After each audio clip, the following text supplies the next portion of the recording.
Good morning, everyone. This is Food is a Conversation Alumni Edition, session 52. I'm very happy to introduce you to the next alumni of the Future Food Institute. Today, she's dialing in from Zambia. And so, what are these sessions about? I know I always repeat myself at the beginning of the videos, but for those who join us just now, these sessions are to introduce our ecosystem members who attended any of the educational programs organized by the Future Food Institute over the last years. Let them be summer schools or the Food Innovation Master Program or also the Food and Climate Shaper Bootcamps, what we are co-organizing with FAO. This is actually a timely matter right now because the third edition of the Digital Bootcamp will start on the 5th of March. So if you would like to be featured on these sessions, this is the easiest and fastest way to join a program. The applications will close on the 21st of February, so you still have a couple of days to apply. So during these conversations, they are very we will introduce you the alumni. She or he will tell you how did they join the educational program. Hi, Nancy. Hi, how are you? I'm good. How are you? I'm okay. Yeah. Very good. I just quickly finished the introduction. Okay. And so it will be a very casual conversation. You will hear her story and how she joined the boot camp and what she learned there and how is her food system and how is she being active or being a climate shaper. So if you have any questions, please don't hesitate to post them in the chat. We will make sure we find time to answer them. If you don't have all the time to stay with us till the very end, it will be a 20 to 30-minute conversation. Then don't worry because it will be posted on our IGTV and also on our YouTube channel. So I think I said everything what is needed. And now I would like to hand over to Nancy Mukupa. Please introduce yourself and tell the audience how did you end up on the Digital Bootcamp in November last year? Okay, so my name is Nancy Mukupa. I'm from Zambia, and I ended up being part of the Future Food Boot Camp through a recommendation that came through my supervisor, my PhD supervisor. So I'm currently doing my PhD in development studies at University of Johannesburg. So he was contacted and he was told, "Do you have any students you would like to be part of the digital boot camp?" And that's how he made a very nice recommendation for us. And then that's how Future Food Institutes reached out to me. So when I started the entire process, I was very excited about the smart farms, smart kitchens, and it actually spoke to my topic because my topic is in the area of women's participation in homegrown school feeding program. So that just made me feel like it would be an interesting one. So when the application process started, I was busy like, should I go for it? Oh, the motivation is hard to write. Can I do? And that's how I made it through all the rounds until I had the interview. And then I finally got a scholarship and became part of the program. And it actually shaped my life. And yeah, it was an exciting program. Yeah. I'm very happy to hear that.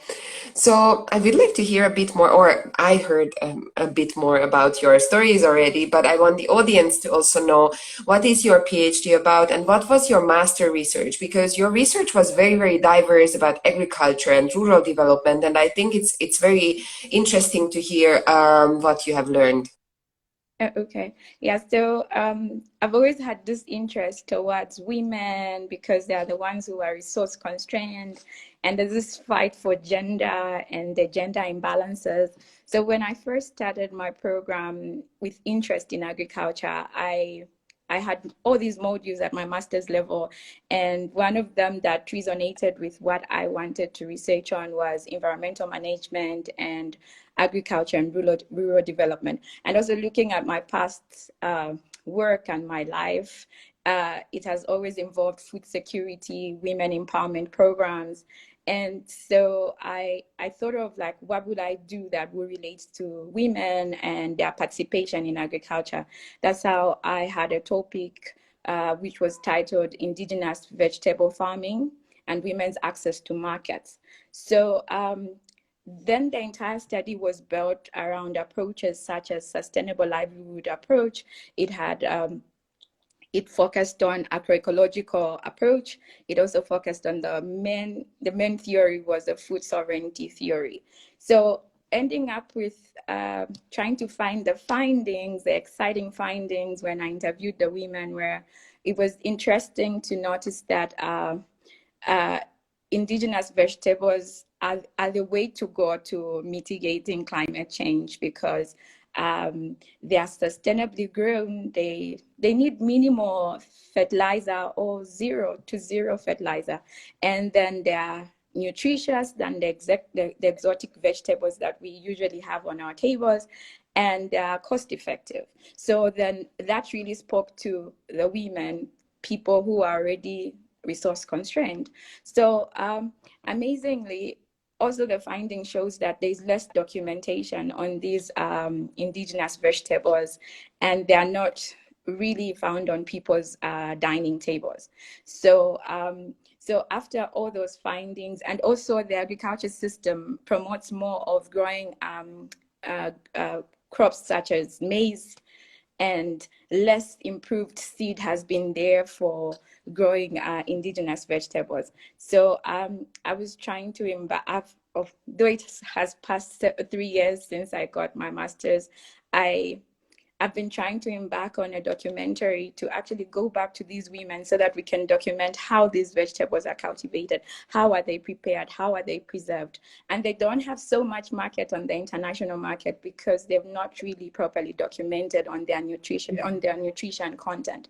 So so it would be exciting to go back so that the indigenous vegetables can be promoted and can be in somebody's backyard, both in rural and urban areas, and it can also be found on their dining table, and they can also enter the international market. So that's the main idea. So coming from that idea, it shifted to my PhD to now still focus on women and see their participation in the homegrown school feeding program. Yeah, so that's the main thing. Yeah. Wow, that's very fascinating. And that also reminds me of one of the research we have been working on about nutrition for all.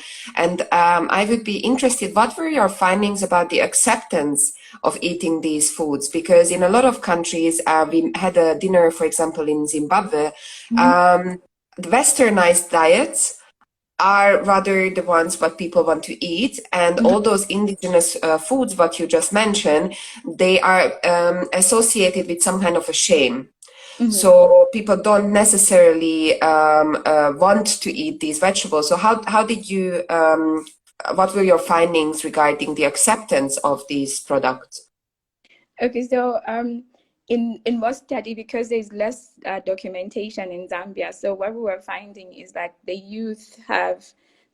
young people actually look at it as being backwards, and because they've been introduced at an early age to just meat, things like spinach, cabbage, and so they don't really know these things. But in the rural area, because they've got no choice, so those are their main vegetables that they would eat and feed, but they would also be interested to be related with the exotic vegetables. So it's something that we need to actually change the mindset, because then the nutrition content has not been even explained. And then even the ones who knew how to grow them better, how to prepare them better, even how to preserve them, there's no documentation. So that makes it so difficult for them to actually appreciate the nutrients that are found in these vegetables. Yeah, definitely. And by the way, here I need to mention that on the last climate supper, which is part of the Digital Bootcamp, Nancy and her mom, and I think your sister was with you as well, right? They prepared an amazing table. It was colorful, it was nutrient dense, and they gave proper explanation of all of the dishes and ingredients. So if you want to check it out, I recommend you to check the video on YouTube. It was very interesting. Yes. Yeah. So, of course, I Yeah. really enjoyed it. I was so hungry when I was watching that part of the video. Yeah. Um, Yeah, so you also work as a community development officer. I don't know if that's connected also to your PhD or not, but maybe you can explain us what are your tasks there, what is your role, and what could you achieve over the past years? Okay, so I have worked as a community development for the past 8 years, though I later changed and went into more research. But working from 2010 to 2018 under the Ministry of Community Development, there are so many fascinating programs on that the government has in the ministry. And one of them is actually the food security program. And like I mentioned earlier, the women empowerment program. So just under the district in Sananga, which is a rural area, uh, it gives inputs like maize seeds, fertilizer, and groundnuts and beans to vulnerable but viable farmers. And these are like 265. Yeah, so the program is good. From what we've seen implementing it for many years, it actually improves household food security. It also improves households' income because they get to sell the surplus.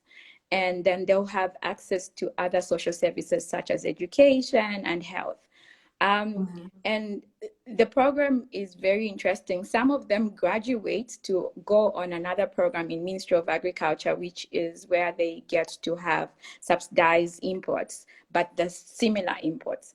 And others don't graduate, but you cannot blame them because also there's this kind of sometimes there are droughts. So my suggestion has always been in the many times of learning and what we've seen around that we need to introduce climate change adaptation ways of growing. So maybe introduce crops that are drought resistant, more Mhm. like we look at sorghum, we look at millet. But then in the menu research, you just discover that the people have not known that that can be their food apart from maize. So I think there's need of sensitization and also making sure people understand that they also have the same, the better nutrients, even as they have their maize meal as their staple food. So yeah. So that's mainly that. Yeah. So 8 years is a very long time. How do you see the government also involving the participants of these programs in their decision making? How is the policy making also evolving along these years? Yeah, I think there's, I don't know if what I've noticed is that we had many times we were trying to say, let's make these people graduate. They've been on a program for a long time. And the the guidelines, you know how it is so hard in government. You just don't make decisions like, okay, I need to make these people graduate. You have to wait. So that has really taken a long time to actually get somebody off the program. And so Mhm. they become, what can I say? They become continuous receivers of these more, not really like handouts per se, but they become so used to that. And so they are not progressing. So I think there should be a deliberate kind of policy or guidelines that are very strict. When I know you've been on a program for 2 years and you've improved your household food security, you need to graduate to another stage. So that's why maybe we end up just having small scale farmers, and actually not small scale farmers, subsistent farmers, because they are always stuck at the same level without being forced to graduate to another level. So I think that's where we need a lot of help. Yeah. Yeah. Yeah, very interesting. I think we talked about this during our global mission as well, that some of the governmental aid, especially for small scale farmers, are support at the beginning, but it also stops at one point with their progressing or change because it becomes just the standard, okay, these subsidies I can get. So Mhm. if I put a bit more effort, I would not get the subsidies anymore, but I would not have the livelihood anymore to provide to my family, for Yeah. example. Yeah. So some of these regulations would need to be rethought to make sure that it's a continuous, what you just said, graduate and maybe join another program and continuously grow. Yeah. Yeah. So going back to the boot camp in November, December. Yes. Now, you have been part of university education. You are doing your PhD. I would like to understand your point of view of such transformational learning in a digital format in 4 weeks. What were your main takeaways? What did you find interesting, and why would you recommend the course, if you would, to someone to join?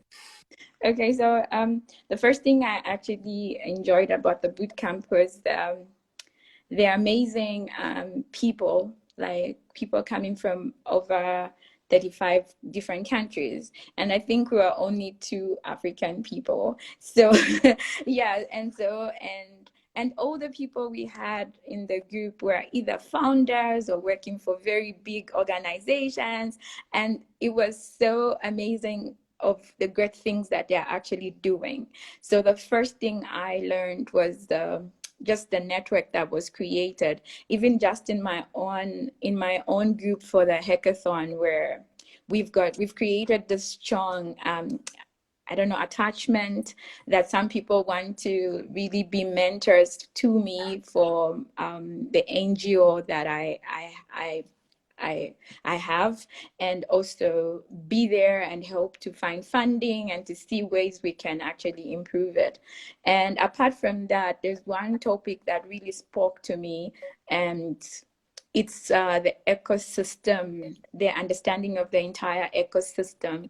So we've heard of multi-sectoral approach to problem solving, to coming up with a program, but it was so amazing to find how all these other sectors come to play. So if you're thinking of a sustainable food system, you need to involve people from academics, you need to involve people right in the ministry, government ministries, and you need to also look at the farmers themselves, the consumers themselves. And it was amazing how then you also have to include the restaurants, chef owners.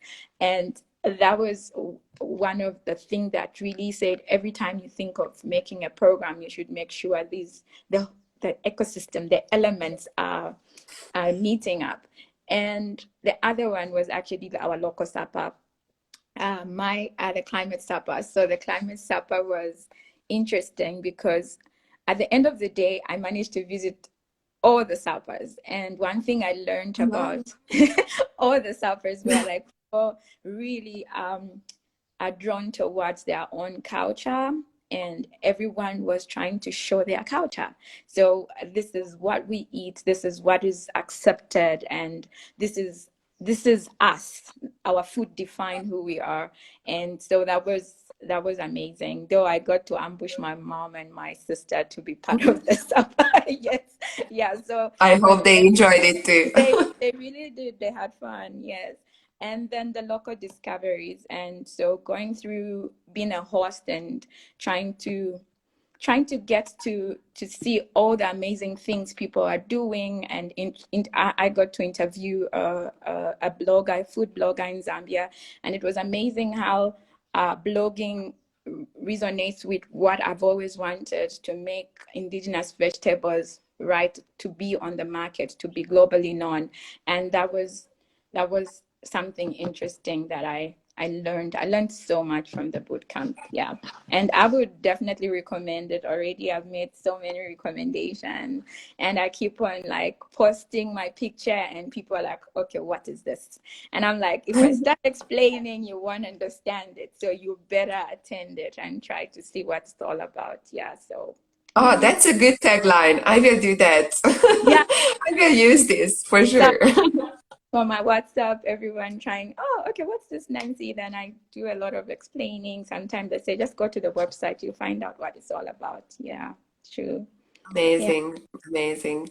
I'm yeah, very happy to hear that those, because as you mentioned, the climate supper and the local discovery, the ecosystem mapping, those are all the tools what we designed to give during even a digital format. Because I think this is what maybe some people would be more resistant, saying, oh, again, just another digital learning. But Yeah. that's not only about watching video, like taped videos already. We have live conversations, and also we try to provide tools, but then help you to tap into your own local communities. So that's why I call it a hybrid platform, because yet I didn't have the chance to meet you in person yet, but I managed to actually see a bit your own community and culture, as you mentioned. Yeah. True. So, as a final question, and that's for all of the participants who are featured on this session, I would like you to describe me the food future you imagine. And please don't worry about any barriers or anything what is current circumstance. How would you want to see our food future? Okay, so my idea of the future is something, though there are many debates that are there, that if we had to go the organic way and if we had to go the food sovereignty way, we cannot feed the growing population. So would rather go the more of the food security way, where we need to make sure that we're producing food that will feed the growing population. So for me, I would like these two to meet. As much as you are looking at food security, you are also going to look at food sovereignty itself. So food sovereignty wants to advocate for, I need to know how my food is produced, because food security is just a right to food and access to food. So I don't know how it's produced, how it's processed. Is it sustainably produced? But then if I am owning my means of production, I'm owning my means of processing my food, it's culturally accepted. I'm not being forced to eat what I don't know. And it's also sustainably produced. And then it's very healthy and nutritious. Then that is a better way. So then we have to look for a sustainable way of how these two can link and still feed the world. And yeah, mainly that. So I'm for food sovereignty. Sounds Yeah. good to me. Yeah. Sounds good to me. And I think all we need is all the action what we can take, what you are Yes. working on, what your fellows are working on, what we are Mhm. trying to achieve with Future Food. And eventually all these actions will make that change and we will reach. I am still very optimistic or hopeful that we can have a food future like this. Yes. So Yeah. Nancy, thank you so much for sharing all this. And Mhm. we will definitely be in touch because there are the new bootcamp coming up where you can maybe nurture the people who you are recommending to join. And for Yeah. those who joined us a bit later, this video will be posted on our IGTV along with the other 51 sessions what we already have hosted with other climate and food shapers. And the next session will be next Tuesday at 6:30 p.m. Central European Time. So stay tuned. We will post about the person, the climate shaper who we are hosting on Monday evening. And Nancy, thank you so much. It was very insightful. I'm very happy we could share your story as well. And let's talk soon. Oh, yeah. Thank you, Julia. And thank you so much. Bye. Thank you. Yeah. Have a nice day. Bye Okay. bye. Bye.